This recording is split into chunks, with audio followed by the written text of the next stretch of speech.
Now, the Three Martini Lunch with Greg Corombos and Jim Geraghty. And welcome, everyone, to the Thursday edition of the Three Martini Lunch. Along with Jim Geraghty of National Review, I'm Greg Corombos of Radio America. Good, bad, and crazy martinis for conservatives today. We also want to let you know today we're sponsored by Simply Safe Home Security. Visit simplysafe.com/ricochet. More from Simply Safe a little bit later in the podcast. Jim, let's go first to our good martini. There's a lot of Democrats up for re-election in the U.S. Senate in 2018, several of them in states that Donald Trump won, a few of them in states that Donald Trump won by a lot. That would include Joe Manchin in West Virginia, Claire McCaskill in Missouri, Joe Donnelly in Indiana, John Tester in Montana, Heidi Heitkamp in North Dakota, and the list goes on and on. I think about 25 seats out of 34 that the Democrats have to defend. And now it looks like they've got problems within their own party. Some Democrats not happy with the fact that some of those red state Democrats and others are playing nice with Republicans. So they might get primaried. There's a new campaign from the far left called We Will Replace You. I don't know if they've got a parody of the Queen song that goes along with that. But here's some of the language that they've got here. Elected officials tend to take the path of least resistance on most things unless you create a political cost for them. That's where we come in. The growing anti-Trump movement springing up at town hall meetings and protests across the country has already pushed Democratic strategy in the right direction, but not nearly far enough. 3 Democratic senators voted yes to confirm Rex Tillerson, a big oil baron with close ties to Putin, who conspired to destroy our climate by suppressing evidence about global warming. 14 Senate Democrats joined with Republicans to confirm Mike Pompeo to be our new CIA director, despite Pompeo's past Islamophobic remarks and ties to far-right conspiracy theorists, his position in favor of unconstitutional surveillance on Americans, and his enthusiastic support for torture and secret detention. And they're also upset with Durbin, McCaskill, and Tester for all saying that Neil Gorsuch deserves a fair shake after Republicans refused to even meet with President Obama's nominee, Merrick Garland, for almost a year and effectively stole a Supreme Court nomination. So, what do they want? What do they want Democrats to do? Here's their list. At a minimum, voting no on all Trump appointees and fighting all of Trump's legislative priorities, fighting the unconstitutional Republican theft of a Supreme Court nomination, using congressional processes and rules of order to systematically bring all business to a crawl to block Trump's agenda and demand Steve Bannon be fired, and publicly supporting impeachment if Trump is found to have broken the law or violated the Constitution. So, Jim, some see this as the Democratic version of the Tea Party, only on the far opposite end of the spectrum. Others say this is a party in complete chaos right now that is effectively eating their own because they don't know what else to do. You know, Greg, I believe the first check to this organization should come from the National Republican Senatorial Committee saying, we stand behind you 100%. And if you need money, we will fund as many hard left primary opponents to these Democrats as you can. We're going to do everything we can to help you. And remember, as long as you're fighting the incumbent, as long as you're hurting, because, just like you, hard lefties, we at the National Republican Senatorial Committee have this slogan, we will replace you as well. We just mean in the general election.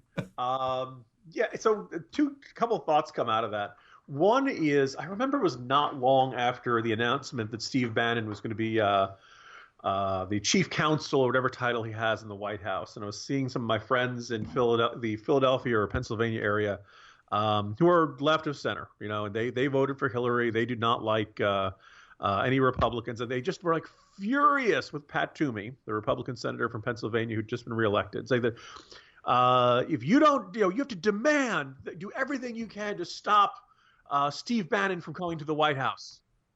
And I remember thinking, Greg, what do they want him to do? Jump the fence and try to forcibly, this is not a position that's up for Senate confirmation. So Pat Toomey could say, I think it's a terrible choice, but it's not going to do. What do you think it's going to change Trump's mind? Right? You think, the best shot of getting Steve Bannon out of the White House is some sort of, de facto palace coup or something going on. We would say you think Priebus would be behind it. Actually, the thing that is single most likely to get Bannon out of there is disapproval from Ivanka. That's what's going to get rid of him. So all this pressure you want to put on the Senate, you've got to demand that Bannon goes. Nothing they do can change that. So stop making these impossible demands upon them. And oh, by the way, Pat Toomey, as I noted, just got reelected. He's not up for the voters until 2022. Greg, you don't know if we're going to be here in 2022. Pat Toomey might not run for, like the idea, we're going to remember this 5.5 years from now. We're really going to come after you. Like, it's not going to do anything. I don't understand this philosophy. Then the idea, we're going to oppose all Trump nominations. Really? This is kind of where a lot of Democrats are kind of turning out to be this way. And if this is the way it's going to be, that out of sheer ideological disagreement, that is sufficient reason to vote against a cabinet official, that's fine. But this just means that the 2009 level Republican support for Obama's cabinet will never happen again. You will never see the opposition party supporting the nominees of the other party. And that's the way the Democrats want to play this. That's fine. You'd think they would have learned from Harry Reid and the filibuster on nominees that these kinds of changes tend to come back to bite them. But if this is the way they want to play the game, we can play that. But beyond that, if you're the Democratic Senatorial Campaign Committee and you're thinking, we just need pick up 3 seats in the midterms, the map already looks tough for you. The last thing you need is some sort of apoplectic response on the left and pressuring the likes of Joe Manchin and John Tester and folks like that to go further to the left. Those red state Democrats are caught between a rock and a hard place. And Greg, do you have the world's smallest violin over there? Well, if Joe Manchin does get primaried and actually gets defeated, and you want to know who the next senator from West Virginia is going to be, Jim Geraghty wrote a very nice profile of him earlier this week. Mr. Morrissey, I believe his name is. Patrick Morrissey. He spells his last name with 1 S instead of 2, making it, I believe, the single most misspelled name in all of American politics. Considering our names, Greg, that's really a big accomplishment. That's pretty impressive, yeah. But yes, and I did ask some folks in West Virginia Republican politics, do you really think there could be a further left challenger to Joe Manchin? My first thought, because I believe it was Sally Cohn. Our listeners probably know from CNN and various inane statements on Twitter, who said that she was ready to pack up her bags and pack up her car and drive down to West Virginia and spend the next 23 months trying to help a Democratic primary challenger replace Joe Manchin.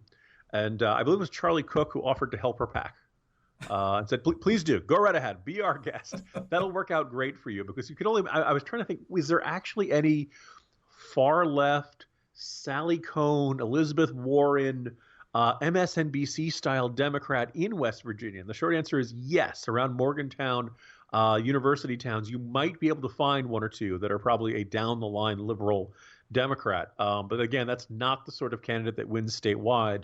But if far-left Democrats want to go down this path, I'm not going to stop them. Yeah, I don't even think West Virginia Democrats are going to have much of an appetite for that. They're pretty old school when it comes to that stuff, so I'm not sure they'd be all that excited to see Sally Cohn or her ilk there trying to defeat Joe Manchin. But good luck to them. All right, on to the bad martini now, and you're talking about confirmations and how the Democrats are now reaping what they've sown in recent years. But our bad martini today is once again calling out Republicans for deciding to oppose really solid nominees for things. I mean, if you don't like Trump, that's fine. But most of these people have gotten the support of virtually all the Republican senators. We called out Susan Collins and Lisa Murkowski a while ago for opposing Betsy DeVos and requiring Mike Pence to come in and have to break the tie on that vote in the Senate. Earlier today, Mick Mulvaney, until today, a congressman from South Carolina and a definite budget hawk, he was confirmed 51-49. Entirely along party line votes, except John McCain, who was supposedly this great warrior against pork in the United States Senate. He has decided to vote against Mick Mulvaney, essentially because Mick Mulvaney actually thinks there might be some waste in defense spending. And John McCain will not have any of that. He refuses to go after defense spending in any way. Not to let Susan Collins off the hook, while she did vote to confirm Mulvaney, she has now said she will not be voting to confirm Oklahoma Attorney General Scott Pruitt to be the next administrator of the EPA. McCain, trying to make things more interesting himself, says he supports Pruitt, but he's got a previous engagement in Europe when actually won't be there for the vote. So it looks like Scott Pruitt's still going to make it. But once again, you've got Republicans making odd choices when it comes to really solid nominees here, Jim. Senator McCain, there's no later flight? mean, we got a 2-seat majority here. We really don't have that much room for wiggle room here. So, and it is, mid-February. You'd kind of like to get the cabinet in place for things like this. I was meeting with a bunch of other right-of-center bloggers and writers last night. I mean, there was a lot of grumbling going around the table. And I'm gonna disagree slightly with the premise of our bad martini today, Greg. You think about it. Every single Republican Trump nominee who's gotten a vote has gotten confirmed. Yes. The Pudzer, the labor secretary, is going to withdraw. It almost seems like some sort of gypsy curse. There's inevitably one member of the cabinet who doesn't make it. Something comes up in the confirmation hearing process. I mean, Pudzer never actually made it to the confirmation hearing. So we inevitably you have one pick where they got something in their background and it just really impedes the likelihood of getting the threshold of votes. But in this case, there was some grumbling that we required Mike Pence to break the tie on Betsy DeVos. Lisa Murkowski, flipped, and Susan Collins flipped. Murkowski's really not forgivable because she's, once again, reelected last year. So she's got 6 years. It's not like she's got to sweat, this vote coming back to haunt her back in 2022. But all in all, we can count the number of Republicans who have bailed on a Trump nominee on one hand, or maybe two now. There's McCain. There's Collins. There's Murkowski on one each. Collins will flip on Pruitt. In the end, as long as you get those 51 votes, you think about it. If this is going to save Susan Collins a lot of grief come election time and make her more likely to stick around and not have a Democrat replace her in Maine, I'm okay with that. Obviously, Democrats got really excited when they got Murkowski and Collins for the DeVos vote, and then they suddenly realized it's really easy to get those first two votes. It's that third one that kills the nomination. That's a lot harder. So in some ways, I kind of grind my teeth when I see John McCain saying, no, there's no waste in the defense budget. Anything we buy, we can throw at the enemy, and thus it can't be wasteful. Philosophy. Mulvaney's clearly qualified, clearly probably one of the most reassuring picks for those of us who want to see a smaller federal budget, who want to see less government spending. And that was actually something McCain talked about back when he was running for president back in 2008, eliminating waste and things like that. So it's a little frustrating by McCain, but all in all, the fact that almost everybody Trump's nominating is going to get through. So in a way, I'm almost perfectly fine with Republican opposition to the Trump nominees as long as it's window dressing opposition. As long as the picks get through. And don't worry, Arizona. John McCain will be very conservative again come early 2022. And there you go. Don't be surprised if he does run again. His mother's 105 and really, really healthy. So John McCain probably not going anywhere. Don't be shocked if he runs again when he's 86 years old. Anyway, Trump's picks that have gotten votes on the Senate floor have been quite secure. But what about your home? As we said yesterday, there's a pretty alarming story out of California not that long ago where a woman who was hired to clean homes was stealing from them at the same time.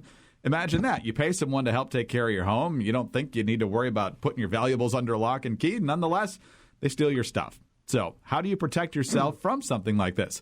A regular security system won't protect you from people you know and trust. So here's what you do. You get SimpliSafe.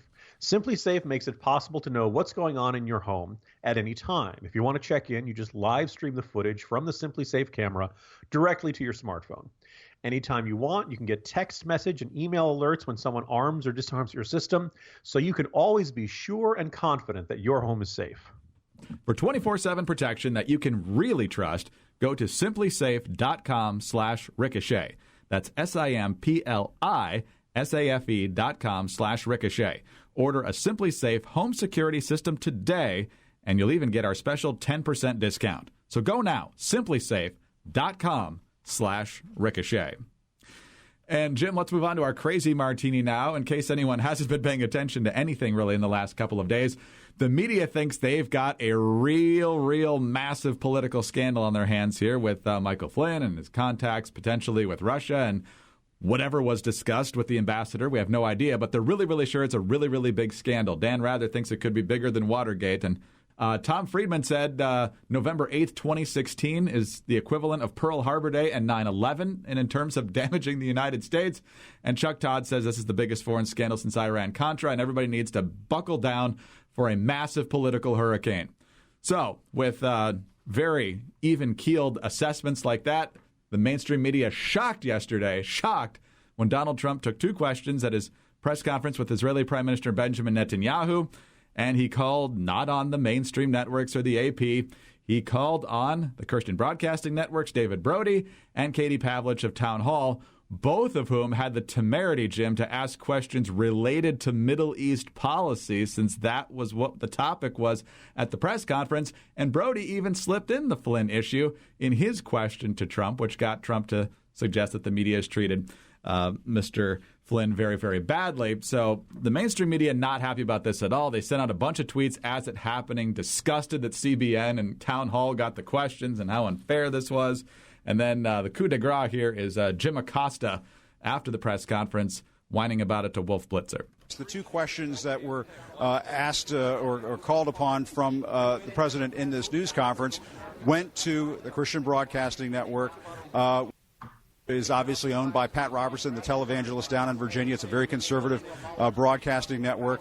And townhall.com, which is a very conservative news website. And so in the last three news conferences, Wolf, all of the questions to the American news media have been handled by conservative press. And I think, Wolf, there's no other way to describe it, but the fix is in.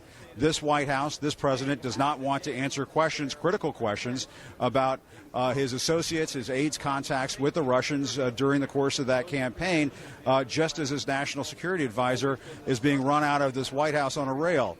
Now, you might be laughing about that, but seriously, put down your beverage before I read this, because this is from Chris Cillizza over at the Washington Post. He says, simply because all six of the media outlets that Trump has called on as of late have varying degrees of conservative bent doesn't mean their reporters aren't serious and good journalists. But there is a difference in taking questions from outlets with a partisan lean and taking them from mainstream media outlets who are absolutely committed to playing it straight. Jim, how do you like this temper tantrum? I was going to say, wasn't it, I think it was a New York Times reporter in one of the first press conferences for President Obama asking Mr. President, in your first months in office, what have you found most enchanting about the job? I'm going to have to go back and look at the exact wording. But the gist is there were a lot of times where we on the right saw questions from the mainstream, and you can't see me making air quotes as I say that, making the contention that really seemed like softballs. I believe it was after Todd Aiken had made his statement. The first question to Obama in some press conference was, basically, Mr. President, doesn't this demonstrate that Republicans are hostile to women? So if the other thing, I've heard a lot of how dare he call on Katie Pavlich. She's pointed out Katie Pavlich. I don't know if I call her a friend. We're friendly acquaintances. I think highly of her. I don't know as much about David Brody other than being familiar with his work. But the gist being to grade them on the questions, right? If they really were, Mr. President, why are you so awesome? Then yeah, they deserve what they're getting. They deserve criticism. But as far as I know, those were two pretty solid questions. And what it really was the media was in, full, I would say Category 5 apoplectic meltdown. But when every day is a Category 5 apoplectic meltdown, Category 5 doesn't mean anything anymore. The entire measuring stick now has to be adjusted. So, yet another, biggest meltdown ever about the Flynn resignation, reports of conversations between Flynn and Manafort and other Trump officials with Russians and things like that. Look, when you have a joint press conference with the Israeli leader, you're going to get some Middle East questions. I don't think they're completely out of line for asking that kind of question in that kind of circumstance. So it's been really fascinating to watch how many major media institutions really see themselves as having almost a constitutional right to ask a question, almost a flat out sense of privilege about it. And, guys, what's very increasingly, we kind of have suspected this for a while. I don't know what you want to say. It was David Gregory flipping out at Scott McClellan during the Bush years, or the back and forth with Ari Fleischer a little bit earlier in the Bush administration. But clearly, the daily press conference was turning into a TV show. And it was a way for the White House correspondent of various networks to be a star. And now, when you don't get to ask the questions, all of a sudden you're not a star anymore. All of a sudden you're not nearly as important as you thought you were. And this is hitting them really where it hurts. And that's where it's kind of fascinating, because I can see how this would be an extremely high priority to these White House correspondents. I do not see how it's an extraordinarily high priority for the rest of the American public. Oh, no. The only thing wounded here is ego. It's not the free press. It's not the constitutionality of anything. So, Jim, another fun day in D.C. Talk to you tomorrow. See you tomorrow, Greg. Jim Geraghty of National Review. I'm Greg Corombos of Radio America. Thanks for being with us today. And remember, for 24/7 protection you can really trust, go to simplysafe.com/ricochet, simplisafe.com/ricochet for Simply Safe Home Security. Join us again on Friday for the next 3 Martini Lunch.